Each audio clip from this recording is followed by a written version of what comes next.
আজকে সারা পৃথিবী জুড়ে সবচেয়ে বড় ব্যবসা, ওয়ান অফ দ্য বড় ব্যবসা হচ্ছে ডেটা। জামতারা গ্যাং, যেটা কিঞ্জল বললো, একদম প্রাথমিক স্তরের ছিল, মানে প্রায় সাইবার ক্রাইমের প্রাইমারি স্কুলে পড়তো ওরা আর কি। আমাকে ফোন করে বলল তোমাকে ডিজিটাল অ্যারেস্ট করা হলো, তুমি 1 কোটি টাকা দাও। এতে যদি আমি ভয়ে পেয়ে গিয়ে তাকে পয়সাটা দিয়ে দিই, এটা তো কোন পুলিশ আর কোন টেকনোলজি তোমাকে আটকাবে বলো তো? তুমি ট্রেনে বাসে দেখবে এখন ছেলেরা খেলছে, আমি 10 টাকা ইনভেস্ট, মানে ওখানে আমি যদি খেলতে বাজি রাখি আমি 100 টাকা পাবো, কিন্তু আমি জানলাম না যখনই আমার 100 টাকাটা আমাকে সে ট্রান্সফার করলো, সে কিন্তু আমার অ্যাকাউন্টের ডিটেলটা ওখানে পাচ্ছে। এই দুটো জায়গা কিন্তু গুলিয়ে ফেললে হবে না, এই দুটো জায়গাকে একদম আলাদা করে অ্যানালিসিস করতে হবে।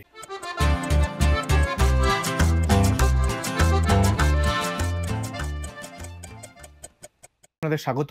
এতদিন ধরে ইনভেস্টমেন্টের নানা বিষয় নিয়ে আমরা কথা বলেছি, এবং ইনভেস্টমেন্ট নিয়ে যতবারই কথা হয়েছে কিন্তু তখনই ব্যাংকের অ্যাপ বা ইনভেস্টমেন্ট প্ল্যাটফর্মের অ্যাপ সেগুলো ইউজের জন্য কিন্তু আমাদের ফোনের দিকে তাকাতে হয়েছে। এবার সেই ফোনটা, যে ফোনে আমরা এত কিছু করি, সেই ফোনটা কতটা সিকিউর সেটাও কিন্তু মাথায় রাখতে হবে।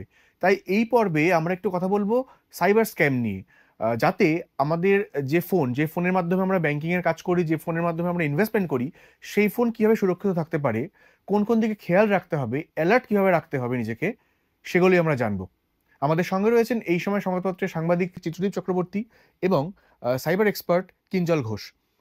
কিঞ্জলদা এবং চিত্রদীপ্তা দুজনকেই সঞ্চয়ের সময় স্বাগত। তো আমি একদম সরাসরি আলোচনাতে ঢুকবো। কিঞ্জলদার কাছে প্রথম প্রশ্ন, যে সাইবার স্ক্যাম এই শব্দটা আমরা সবাই শুনেছি, লেখায় পড়েছি, এইটা বলতে আমরা ঠিক কি বুঝি? কারণ ধরুন এই কল মার্চ করা, সিম সোয়াইপিং, নানা রকম টেকনিক্যাল টার্ম আমরা বুঝতে পারি। আপনি যদি একদম মানে দর্শকদের জন্য বলে দেন যে সাইবার স্ক্যাম আসলে কি জিনিসটা এবং লেটেস্ট ট্রেন্ডটা কি, খুব ছোট করে। আমাদের ব্যক্তিগত তথ্য এবং আমাদের জীবন ধারণের জন্য যে রসদ থাকে, সেই জায়গাতে যদি আমরা মানে সাইবার সংক্রান্ত, মানে ধরো কম্পিউটার, ইন্টারনেট, মোবাইল, এই সমস্ত জিনিসপত্র ব্যবহার করে আমরা যদি তাদেরকে, মানুষজনকে ঠকাই বা তাদের থেকে কোনো রকম জিনিসপত্র নিয়ে চলে আসি, তাদের সঞ্চয় বা তাদের তথ্য সব তুলে নিয়ে আসি, এইটা হচ্ছে মূলত একদম নিচুর দিকের সাইবার ক্রাইম যাকে আমরা বলছি। মানে চোর চুরি করছে, সিঁধ কেটে বাড়িতে ঢুকে বা তালা ভেঙে বাড়িতে ঢুকে চুরি করছে, এইটা হচ্ছে একদম নিচুর লেভেলের সাইবার ক্রাইম। এর ওপরে যেটা থাকে সেটা হচ্ছে তোমার ডেটা ওয়ার বা সাইবার ওয়ার। আজকে সারা পৃথিবী জুড়ে সবচেয়ে বড় ব্যবসা, ওয়ান অফ দ্য বড় ব্যবসা হচ্ছে ডেটা। এবং এই ডেটাগুলো কর্পোরেট বলো, তোমার গভর্নমেন্ট বলো, নানাভাবে তারা দেখে যে আমার কিভাবে কি হবে, আমি কোথায় ডেভেলপমেন্ট স্ট্র্যাটেজি কি নেব, আমি আমার প্রোডাক্টটাকে আর কি চেঞ্জ করলে ভালো, এই সমস্ত কিছু। তবে এটা আমরা যখন, ওরা মানে কোনো একটা ঠিকঠাক সাইটে আমরা যখন নিজেদেরকে রেজিস্টার করাই বা দিই, কিছু অন্তত 10টা বা 12টা ডেটা আমরা দিলাম, বয়স, কোথায় থাকি, কোন দেশ, কি নাম, নাম্বারও যদি নাও দিই। এখন এইটা কিন্তু লিগাল আর লেজিটিমেট ডেটা নিয়ে ওরা কাজ করে, এটা সাইবার ক্রাইম নয়। কিন্তু তথ্যর আদান প্রদানটা ঘটে, মানে কর্পোরেটের সঙ্গে এই মানে যেটা আমরা ধরো থেকে পাই, আমরা ডেটাগুলো কোনো সাইট থেকে পাই, বা তোমার যে মোবাইল অপারেটরদের থেকে পাই, বা কখনো কখনো আমরা গুগল থেকেও সেই সেই মানে ওগুলো, ওরা কিন্তু কোনো খারাপ কাজে ব্যবহার করে না, বা এমন কিছু ডেটা শেয়ার করে না যেটা আমার নিরাপত্তা বা আমার সম্পদের জন্য কোনো বিঘ্নিত হতে পারে। এই জায়গাটাতে হচ্ছে একটা ওপরের জায়গা। সেই জন্য আমার যেটা এখন এখন কি হয়, ধরো যে ক্রাইমটা হচ্ছে চুরি করতে আসছে, ধরো আমার ব্যাংক থেকে চুরি করতে আসছে, বা আমার এ থেকে যেটা হচ্ছে সাইবার ক্রাইম দিয়ে, আমি এই জায়গাটাতে মানুষজনকে বলবো বারবার সচেতন হতে। তুমি যদি নিজেরা সচেতন থাকো না, এই জায়গাটা নিচুর লেভেলের যে জায়গাটা আছে সেটা কিন্তু অনেকাংশে বন্ধ হয়ে যাবে। আমাকে কেউ ভয় দেখালো, আমাকে কেউ লোভ দেখালো, আমাকে কেউ একটা মানে বিপদের করতে পারি, পড়তে পারি এরকম দিল, একটা সম্ভাবনা জাগলো, ছোট ছোট কিছু কিছু যেগুলো সফটওয়্যার ইউজ করে কারুর গলা নকল করা বা কারুর ছবিটাকে বিকৃত করা, এই সমস্ত ব্যাপারগুলো, এইগুলো কিন্তু মানে ক্রাইম আমরা সাইবার ব্যাপারটাকে আমরা ক্রাইমের হাতিয়ার করছি।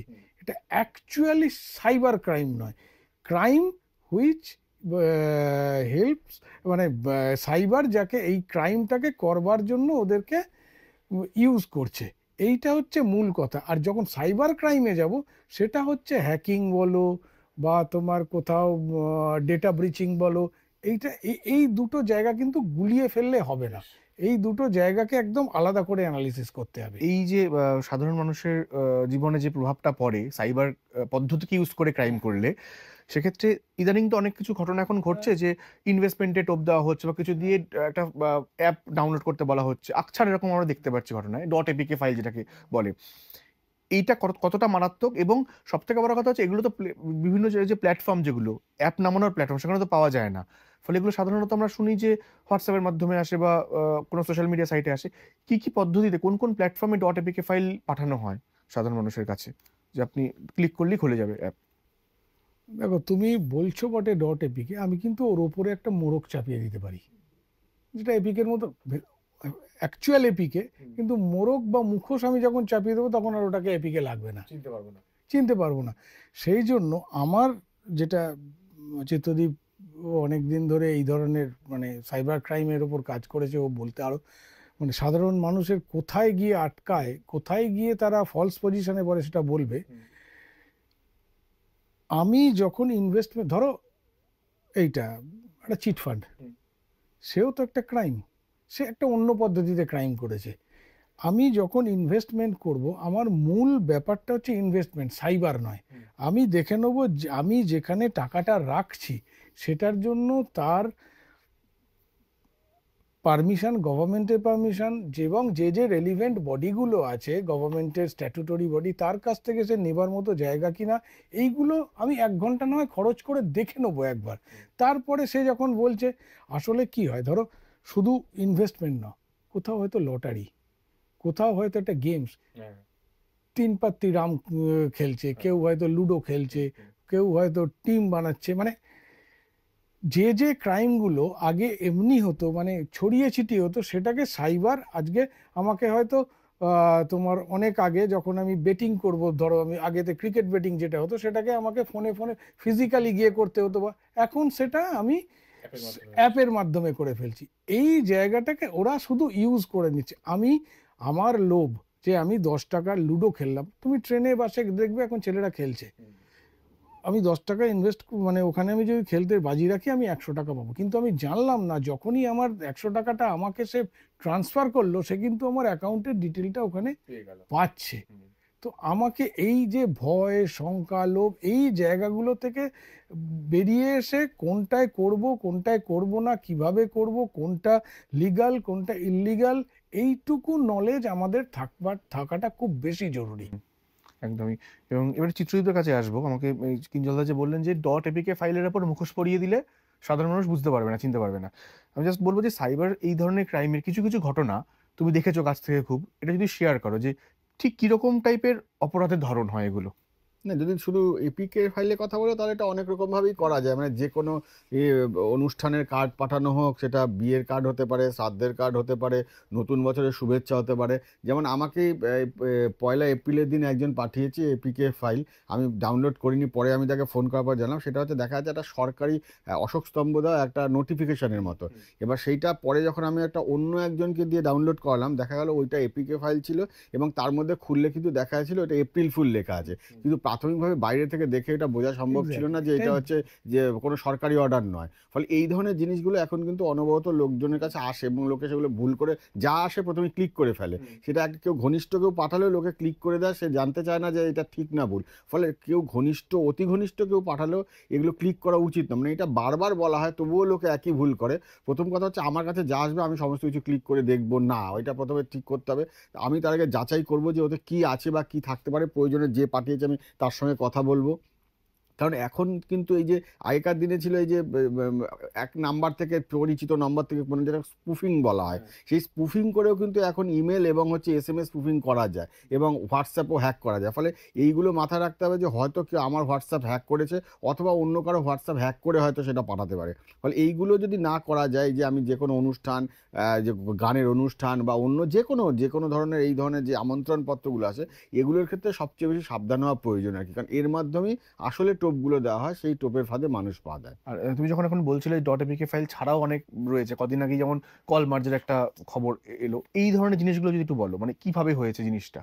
অনেকগুলো মানে এখন যত দিন যাচ্ছে নতুন নতুন টেকনিক আসছে। যেমন কিছু দুদিন আগে আমি একটি পড়লাম যে ছবি পাঠানোর মাধ্যমে অনেক হচ্ছে, এমনি নর্মাল ছবি, তার মধ্যেও ম্যালওয়্যার নাকি থাকছে, যেটা ছবি ডাউনলোড করাতে সেই ম্যালওয়্যার নাকি থেকে যাচ্ছে মোবাইলে, এবং সেই ছবিটা যদি ডিলিটও করে দেওয়া হয় তবুও ম্যালওয়্যার নিজের মতো করে কাজ করে। এবং কল মার্জিংটা তো বলেছি, যে কল মার্জিং যেটা হচ্ছে সেটা হচ্ছে যে একজনের পরিচিত নাম্বারে ফোন করে তার সেই কলটাকে মার্জ করে নেওয়া, দেখা গেল এটা IVR কল ব্যাংক থেকে এসছে এবং সেই ওটিপিটা জেনে নেওয়া, যেটা ভয়েস ওটিপি আছে। ফলে এইরকম নতুন নতুন টেকনিক যা আসে, মাথায় রাখতে হবে এই ধরনের প্রযুক্তি যেগুলো আসে প্রথম বাজারে, AI প্রযুক্তি যেরকম, ক্রিমিনালরা কিন্তু অলওয়েজ এইটাকে ক্রাইম করার জন্যই ব্যবহার করে। তারা কিন্তু ভালো কাজের জন্য চিন্তা ভাবনাও করে না। এবং যে কোনো জিনিস আবিষ্কার হওয়ার পর দুটো দিক থাকে, একটা ভালো দিক একটা খারাপ দিক। কেউ ভালো দিকটা নেয়, কেউ খারাপ দিকটা নেয়। ক্রিমিনালরা খুব স্বাভাবিকভাবেই তারা খারাপ দিকটা নিচ্ছে এবং তারা এইটাকে এই ধরনের প্রযুক্তি কি মানে এতটাই মানে সস্তা বলবো বা সহজলভ্য যে এই ধরনের জামতারা গ্যাং আমরা যে নাম শুনেছি, এই ধরনের ক্রিমিনালরা এগুলো ইউজ করতে পারছে? জামতারা গ্যাং যেটা কিঞ্জল বললো একদম প্রাথমিক স্তরের ছিল, মানে সাইবার ক্রাইমের প্রাইমারি স্কুলে পড়তো ওরা আর কি। এখন যারা এটা হচ্ছে ইউনিভার্সিটি লেভেলের প্লেয়ার, যারা তারা ময়দানে নেমেছে, এবং যেটা আমরা দেখছি যে কলম্বিয়াতেও নিয়ে গিয়ে সাইবার ক্রাইম করাচ্ছে। এইখানে সল্ট লেকে কল সেন্টার খুলে বিভিন্ন যে বড় বড় সফটওয়্যার, মানে ভুয়ো সফটওয়্যার দিয়ে নাম করে যে হচ্ছে, এখন অনেক মানে অনেক উপরের দিকে চলে গেছে, অনেক অর্গানাইজড এবং অনেক স্ট্রাকচার ওয়েতে হচ্ছে, মাইনে দিয়ে লোক রেখে তাদের ট্রেনিং দিয়ে এগুলো করানো হচ্ছে। ফলে এই সাইবার ক্রাইম যে টেকনিকটা এখন বাজারে এসছে, মানে বলে শেষ করা যাবে না, এত আছে। আমি সেদিন একটা ইয়েতে পড়ছিলাম, রিসার্চ হয়েছে, এখনো পর্যন্ত 325 না 26 রকমের টোটাল সাইবার ক্রাইমের এসছে, মানে টেকনিক যে এইভাবে লোককে প্রচুর টাকাও গেছে, এটা সরকার থেকে বলা হয়েছে, প্রচুর পরিমাণে টাকা গেছে। ফলে সেইটাকে করার জন্য, কমব্যাট করার জন্য কিন্তু বুদ্ধি প্রয়োগ করা এবং ধৈর্য ধরা ছাড়া কিন্তু কোনো রাস্তা নেই। হ্যাঁ, সচেতন তো অবশ্যই, সচেতনের থেকে এই দুটো আসে।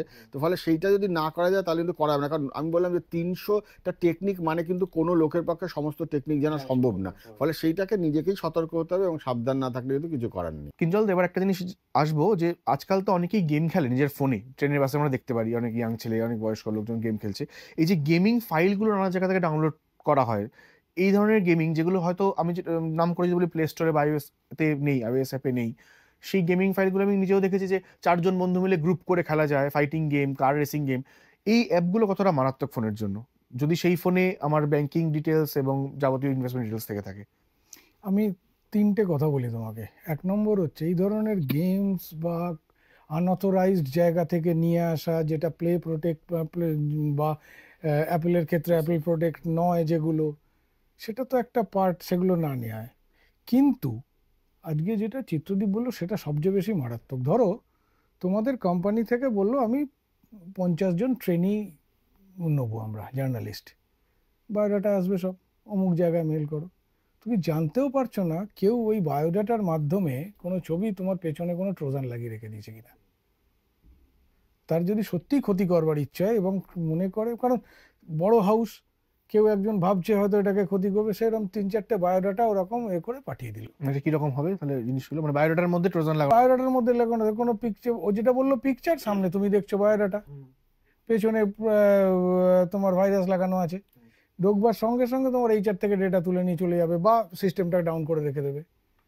তো তার মানে এই নয় যে শুধুমাত্র আনঅথরাইজড ডেটার জায়গাগুলো থেকে তুমি যদি ডেটা কোনো অ্যাপ নামাও সেটাই ক্ষতিকারক, তুমি অথরাইজ জায়গা থেকে নামলেও সেটা ক্ষতিকারক। সেই জন্য আমি তোমাকে বলবো। আর দ্বিতীয় যেটা বলছি তোমায়, ধরো এই যে তুমি বলছো যে গেমস 4জন মিলে খেলছে, 6জন মিলে খেলছে, এটা শুধুমাত্র সাইবার ক্রাইমের জন্য নয়, তুমি তোমার মোবাইলটার জন্য খুব বেশি পরিমাণ কিন্তু বিপজ্জনক। কারণ এরা র্যামটাকে ধরে রাখে, স্লো করে দেবে, মানে তোমার মোবাইলটা অ্যাজ আ হার্ডওয়্যারও ওরা এখানে ক্ষতি করবে। তো আমি যদি মনে করি আমি ক্যারাম খেলছি, লুডো খেলছি, কিংবা আমি কার রেসিং করছি, কিংবা আমি WWF করছি, আমি যদি এগুলো নিজে থেকে সচেতন না হয়ে বন্ধ না করি, তুমি এটাকে আটকানো মানে টেকনোলজি দিয়ে আটকানো একটা লেভেল অবধি করা যাবে। তার কারণ তুমি ধরো একটা খেলা করলে আজকের ডেটে, আজকে ও যেটা বললো 350 রকমের, আমি আরেকটু বেশি বলছি, এটা 350 উপায় হয়তো 35 লক্ষ রকমের ভাইরাস আছে এখন মানে আমরা অজানাও অনেকগুলো আছে। এত তুমি কিভাবে করবে? দেখবে তুমি যে কোনো অ্যান্টিভাইরাস লাগালে সেটা আপডেট করছে, তুমি সকালে একটা আপডেট করলে বিকেলবেলা আরো 50টা এলো। তো এই যে আমি খুব রেস্ট্রিক্টেড ওয়েতে সব সময় আমি কোনো ফেসবুক খুলে বসবো, কোনো সিনেমা দেখবো, মানে আমাদের বক্তব্য হচ্ছে খুব রেসপন্সিবলি তোমাকে তোমার হ্যান্ডসেটটাকে ব্যবহার করতে হবে। এটা একটা এন্টারটেনমেন্ট বা খেলা না করে আমার এটা কাজের জিনিস এইটা ভেবে। আজকের দিনে ধরো কোভিডের সময় তোমার এডুকেশনটা প্রায় অনলাইন হয়ে গেছে, ওই সময়টাতে এডুকেশন মারফত অনেক কিছু হয়েছে। ও একটা টার্ম বললো স্পুফিং, আর একটা টার্ম হচ্ছে ফিশিং। একটা সময় কি হয়েছে, ধরো আমি কোনো একটা বড় কোম্পানির নাম আছে, সেই বড় কোম্পানির নামে আমি কারো কোথাও হয়তো ডাব্লু আছে, আমি সেটা দুটো পাশাপাশি ভি লিখে দিলাম, একই রকম দেখতে হয়ে গেল। এর মধ্যে টেকনোলজি নেই, কিন্তু এর মধ্যে যেটা আছে সেটা হচ্ছে ক্রাইম করার মানসিকতাটা আছে। একই রকম হলো, লোকে ওইটা ভুল করে।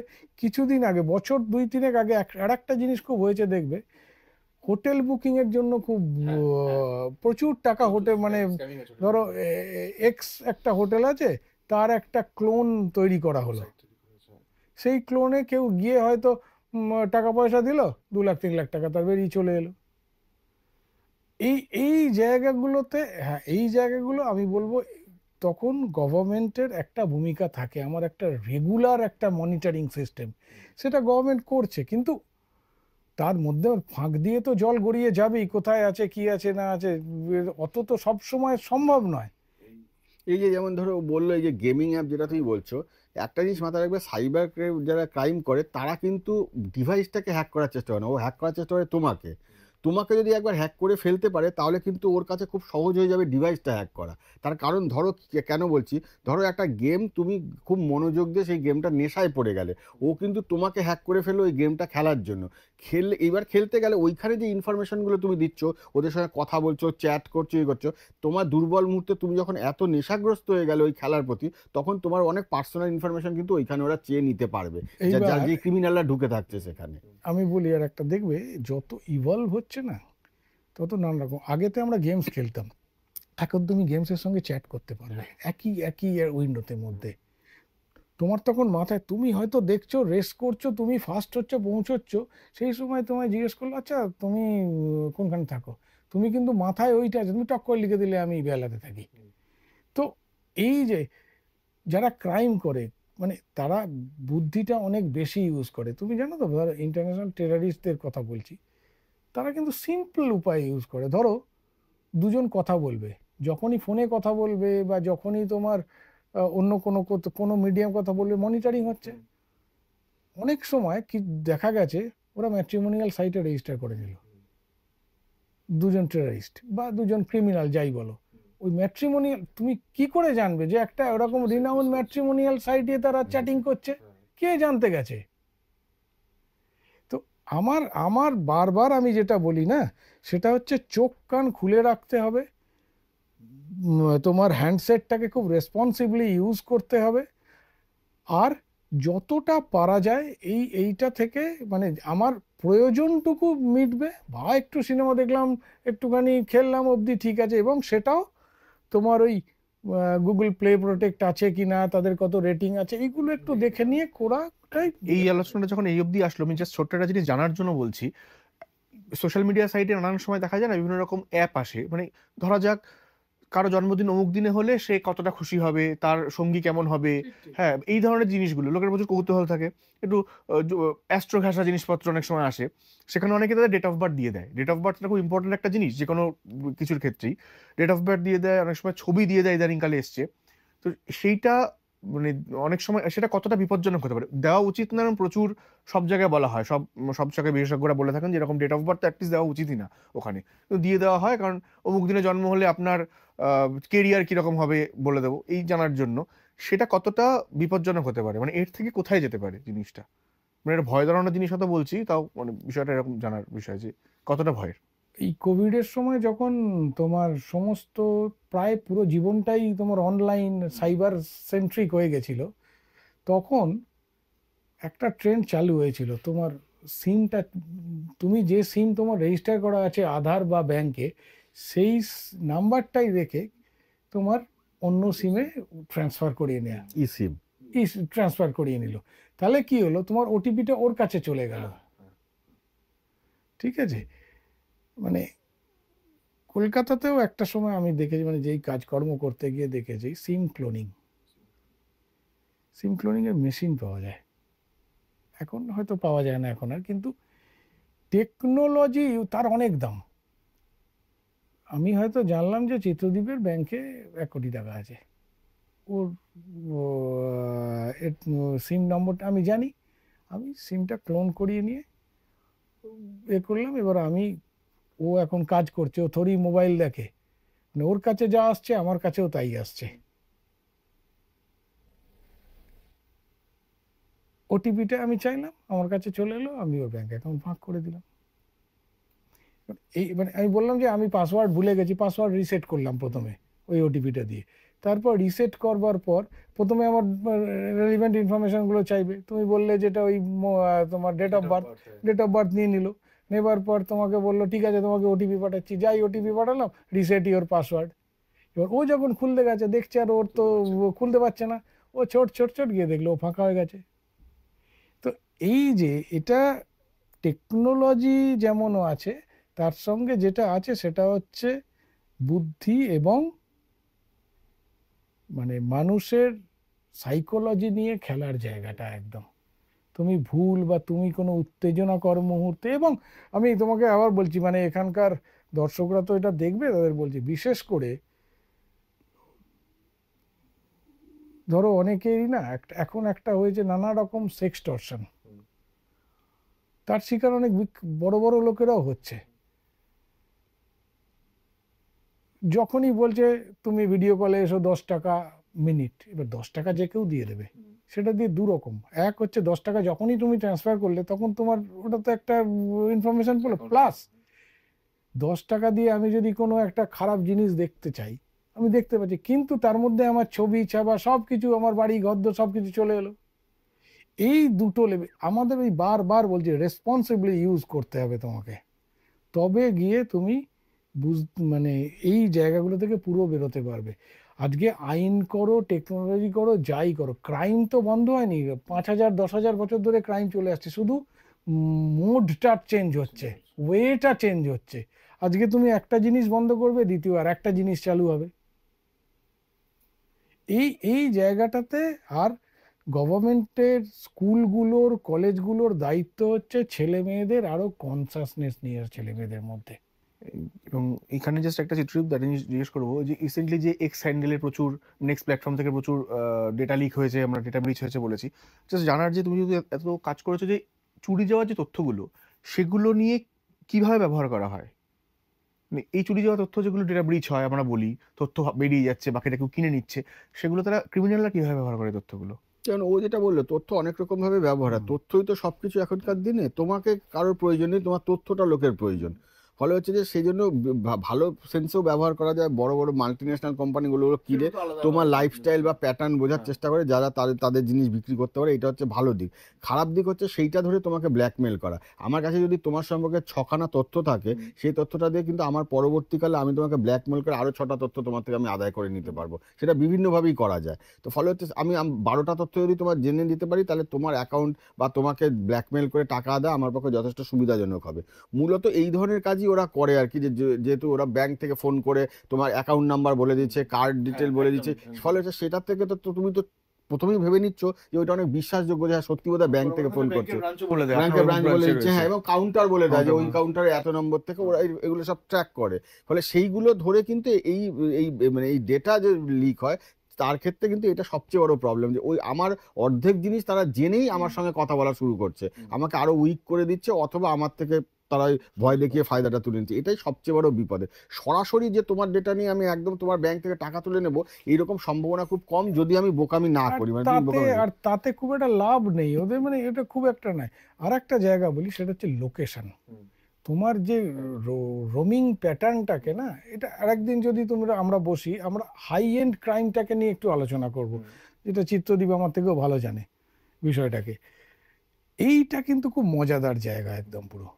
আমরা যে মানুষকে ঠকানোর যে সাইবার ক্রাইম, সেটা তো আমরা কনসাসনেস নিয়ে লোকজনকে বুঝিয়ে তাদের রেসপন্সিবল বানিয়ে আটকাতে পারি, কিন্তু টেকনোলজি দিয়ে যে সাইবার ক্রাইম আমরা বন্ধ করা যায়, সেটা আরো আরো মজাদার জায়গা। যেমন ধরো ড্রাগ রুট, কোত্থেকে ফিনান্স আসছে, আমরা মানি ওই ডেটা অ্যানালিসিস করতে করতে মানি ট্রেলিং ধরবো, কোথা থেকে কোথায় যাচ্ছে, কোথা থেকে কোথায় যাচ্ছে, কিভাবে আসছে, আমরা কতটা অনিয়ন ইউজ করব।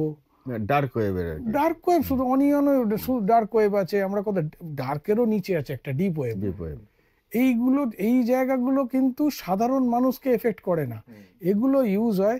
এইগুলো দিয়েই কিন্তু আজকে ইসরায়েল প্যালেস্টাইন যুদ্ধ, ইউক্রেন রাশিয়া যুদ্ধ, এই সমস্ত কিছু আজকের দিনে শুধু বোম থাকলেই হবে না, তার সঙ্গে তোমাকে একটা ডেটা ওয়ারিয়ারও থাকতে হবে।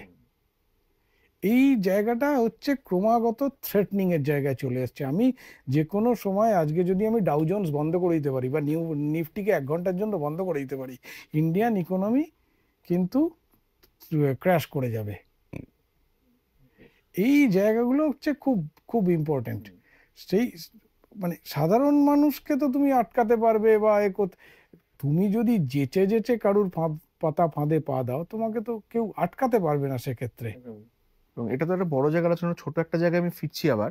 সেটা হচ্ছে যে আমরা একটু আগে কথা বলছিলাম, যখন অনেকে যে ফোন থাকে, মোবাইল ফোনে, বিশেষ করে অ্যান্ড্রয়েড ফোনে, কোনো কিছু যে সার্চ করলে, সাইটে গেলে বা কোনো অ্যাপ ডাউনলোড করলে, অনেক সময় হঠাৎ করে দেখা যায় যে আপনার র্যাম ক্লিয়ার করার জন্য এই অ্যাপ নামান বা আপনার অ্যান্টিভাইরাস ডাউনলোড করুন। এই অ্যান্টিভাইরাস বা র্যাম ক্লিয়ারের যে অ্যাপগুলো, এগুলো আদৌ কোনো কাজ করে নাকি বিপদ বাড়ায়?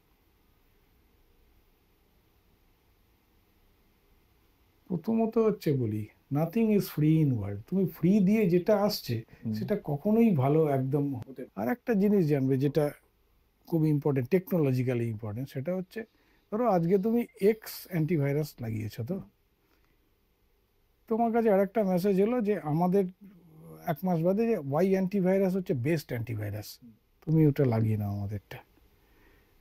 তুমি যখনই লাগালে না, তোমার কিন্তু এক্স অ্যান্টিভাইরাসটা আর কাজ করবে না। মানে তুমি ওটা হয়তো পয়সা দিয়ে কিনে বারো লাগিয়েছো, মানে মোবাইল হোক বা ল্যাপটপ হোক বা ট্যাবই হোক, মানে যে কোনো ইলেকট্রনিক ডিভাইসে অ্যান্টিভাইরাস একটাই কাজ করে, তুমি 1000টা লাগালেও একটাই কাজ করবে।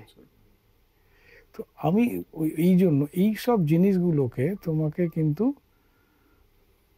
মানে এই যে র্যাম ক্লিনার অমুক, এগুলো কিন্তু কাজের কাজ। র্যাম তুমি এমনিই ক্লিন করতে পারো, সিস্টেমের সঙ্গেই থাকে, তোমার কিচ্ছু লাগে না। আর এই যে ধরো তুমি বলছো যে ওই যারা যারা আরো আরো অন্যান্য এপিকে গুলো, এপিকে ফাইল তো মানে আমি অন্য একটা কিছু করে তোমাকে দিয়ে দিলাম এটার মধ্যে, তুমি কিভাবে আটকাবে সেটাকে? তুমি বুঝতে পারবে কি? সাধারণ লোকে তো বুঝতে পারবে না, তাদের বোঝার একটা মাস্কিং করে রেখে দেওয়া হচ্ছে। এই জিনিসগুলোকে তোমাকে বারবার ওই জন্য রেসপন্সিবলি ইউজ করাটা সবচেয়ে ইম্পর্টেন্ট। এইসব সচেতন থাকাটাই হচ্ছে সবচেয়ে জরুরি। এবার একটা জায়গায় আসে যে অনলাইনে তো টাকা চলে যাচ্ছে, প্রচুর লোকের অ্যাকাউন্ট ফাঁকা হয়ে যাচ্ছে। সুদীপদা, এই অনলাইনের শিকার হলে নানান জায়গায় যাওয়া যায়, এগুলো সব জায়গায় বলা হয় কোন কোন কাদের কাছে যাওয়া যাবে, কিভাবে অ্যাপ্লাই করা যাবে। টাকা চলে গেলে অনলাইন স্ক্যামের ক্ষতিগ্রস্ত হয়ে, সে টাকা কি ফেরত পাওয়া যায়?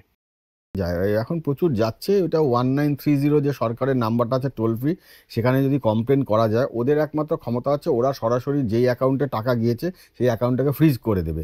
এবার দ্বিতীয় ধাপে যেটা হচ্ছে, কিন্তু এইটা ধরা হয় প্রথম 1 ঘন্টা হচ্ছে সবচেয়ে গোল্ডেন আওয়ার আর কি।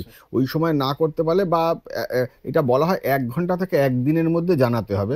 1 দিন হলে সেই সুযোগটা কমে যায়, 1 ঘন্টা হলে অনেক বেশি সুযোগ থাকে টাকাটা পুরোটা ফেরত পাওয়ার।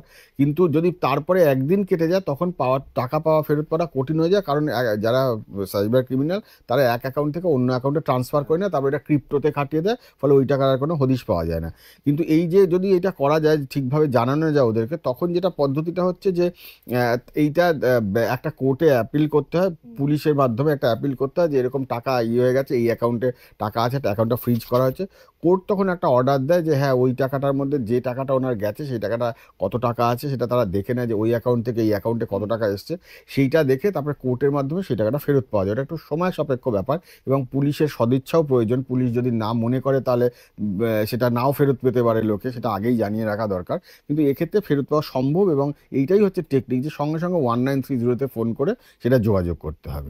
1930 নাম্বারটা মাথায় রাখা উচিত, যে কোনো সময় যে কোনো সময় হলে ওখানে ফোন করতে আর হবে। একটা ওদের বোধহয় ওয়েবসাইটটাও আছে। ওই তো ওয়েবসাইট, হ্যাঁ, সাইবার ক্রাইম যে ওয়েবসাইট আছে সেখানেও ফোন হয় করা তুমি পরে। ওয়েবসাইটে রেজিস্টার করো তোমার কমপ্লেনটা, অথবা ফোনে রেজিস্টার করা করিয়ে যেতে নাও।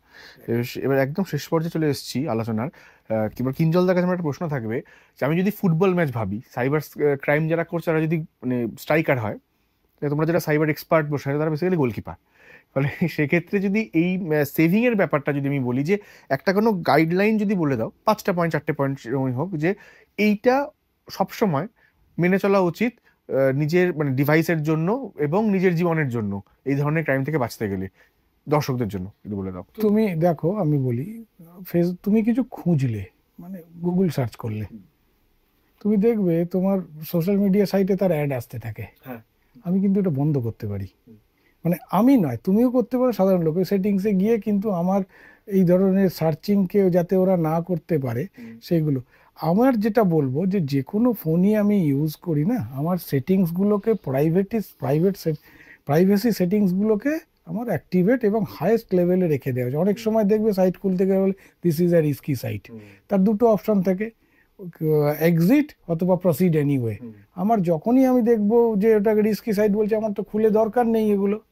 সো যেখানে যেখানে আমার ডিভাইসটা, কিন্তু যারা বানাচ্ছে, স্যামসাংই হোক, ওয়ানপ্লাসই হোক, অ্যাপেলই হোক, তারা কিন্তু খুব ভালোভাবে বানাচ্ছে। আমি যদি এর কথা মতো চলতে থাকি না, তাহলে কিন্তু এতটা হবে না। আর দ্বিতীয়, আমাকে ফোন করে বললো তোমাকে ডিজিটাল অ্যারেস্ট করা হলো, তুমি 1 কোটি টাকা দাও, এতে যদি আমি ভয়ে পেয়ে গিয়ে তাকে পয়সাটা দিয়ে দিই, এটা তো কোন পুলিশ আর কোন টেকনোলজি তোমাকে আটকাবে বলো তো?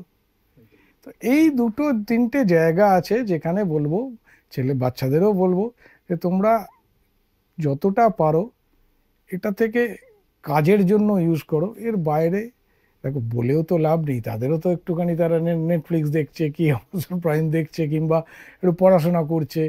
তবু যতটা পারা যায়, দেখবে এটা বাচ্চাদের ক্ষেত্রে কিন্তু কম হয়, এটা বয়স্ক মানুষদের ক্ষেত্রে এগুলো বেশি হয়। কারণ আজকের ছেলেমেয়েরা কনসাস এই ব্যাপারগুলো নিয়ে, তারা বোঝে, তাদেরকে কেউ ফোন টোন করে না। কিন্তু বেসিক্যালি যখন ক্রাইম হচ্ছে, যারা আক্রান্ত মানে যারা, তাদের কিন্তু অবসরপ্রাপ্ত লোকজনের একটা বড় অংশ, বাবা, কাকা, জেঠারা যারা আছেন বয়স্ক, 70-এর বয়স, তারা কিন্তু এখনো ব্যাংকে গিয়ে টাকা তোলে, তারা এটিএমেও টাকা তোলে না। এই যারা টেকনোলজি স্যাভি নয়, তাদের এই যে বললে না ডেটা, ওরা কিন্তু আইডেন্টিফাই করে যে এই ডেটাটা কোন কোন জায়গাতে, মানে কারা এই আমার ক্রস সেকশনের মধ্যে পড়ছে, এইটা ক্রাইম। এবার হয়তো দেখা গেল যে গরমকালে আমার অমুক জায়গায় আমার সিল্কের শার্টের চাহিদা বেশি, সার্চটা বেশি হচ্ছে ওই জায়গাতে, বা পার্টিকুলার একটা ইয়ের চাহিদা বেশি, এইটা কিন্তু লিগ্যাল, ওটা ক্রাইম নয়। তো আমি ডেটাটা কিভাবে ইউজ হচ্ছে সেটার উপর কিন্তু সবসময়ই যে আমার ডেটা চলে যাচ্ছে মানে যে সেটা ক্রাইম হচ্ছে, ব্যাপারটা কিন্তু সেরকম নয়। আজকে বীরভূমের দিকে কোনো হসপিটালে তুমি যদি যাও, পাকুড়ের দিকে, ওখানে সিলিকোসিসের জন্য প্রচুর বেড আছে, কারণ ওখানে গভর্নমেন্ট তার ডেটা অ্যানালিসিস করে দেখেছে যে ওখানে যেহেতু তোমার ওই পাথর বা পাথর এগুলো আছে না, ওখানে সিলিকোসিসটা বেশি হয়, সেই জন্য ওখানে এইগুলোকে বেশি রেখে দিয়েছে। ডেটার 80% হচ্ছে ভালো। এবার খারাপ কেন হতে যাবে? আমি যদি কোনো খারাপ লোককে ধরবার জন্য বা কোনো একটা খারাপ বিজনেসকে বন্ধ করবার জন্য আমি ডেটা ইউজ করি, খারাপভাবে ইউজ করছি কিন্তু খারাপ লোককে করবার জন্য, না জানিয়ে তাকে হ্যাকিং করছি বা তার ওখানে কোনো ট্রোজান দিয়ে তার আমি অ্যাক্টিভিটিগুলোকে দেখছি কিভাবে কি হচ্ছে, এটাও তো ভালো কাজ একটা সাইবারের। তো আমি কিভাবে ইউজ করব, কিভাবে ইউজ হব, এটা কিন্তু সবসময় যে আমার সাইবার ডেটা ব্রিচ হয়ে যাচ্ছে মানেই যে সেটা খারাপ হচ্ছে, ব্যাপারটা কিন্তু তা নয়। এটাও বুঝতে হবে আমাদের যে সবসময় কিছু হলো এটা দোষ দিয়ে লাভ হবে না। এবার চিত্রিত তোমার কাছে আসবো, যেহেতু এই নিয়ে আলোচনা হচ্ছে, এই সময় অনলাইনে তো এই আলোচনা চলেই, এই সময় সংবাদপত্রেও তো এই নিয়ে লেখা হয়, তুমি সেটা যদি একটু বলে দাও। এই সময় আমাদের শনিবার করে বেরোয় সাইবার সেফ বলে আমাদের একটি বিভাগ আছে। তো সেখানে আমরা নিয়মিত লিখি নতুন যে ট্রেন্ডগুলো আসে এবং এক্সপার্টরাও লেখে সেখানে যে কি ট্রেন্ডে, ওটা যদি সাধারণ মানুষ লক্ষ্য করেন তাহলে কোন কোন নতুন পদ্ধতির মাধ্যমে লোককে ঠকানো হচ্ছে সারা ভারতবর্ষের বিভিন্ন প্রান্তে। কারণ ঠকানোর তো কোনো সীমানা থাকে না, ওর লক্ষণ রেখা নেই কোনো, যে কোনো জায়গায় যে কেউ যাকে কেউ ঠকাতে পারে সাইবারের মাধ্যমে। সাইবারের মাধ্যমটাই এরকম ভাবে তৈরি।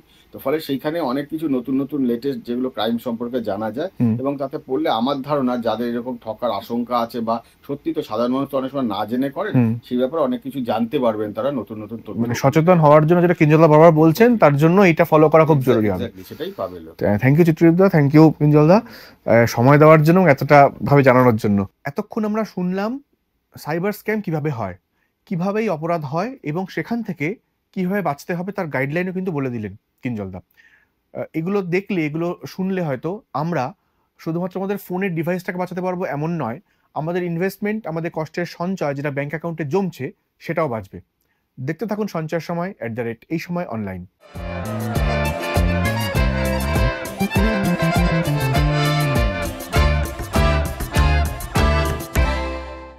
ডাউনলোড করুন এই সময় অ্যাপ iOS ও অ্যান্ড্রয়েডের জন্য।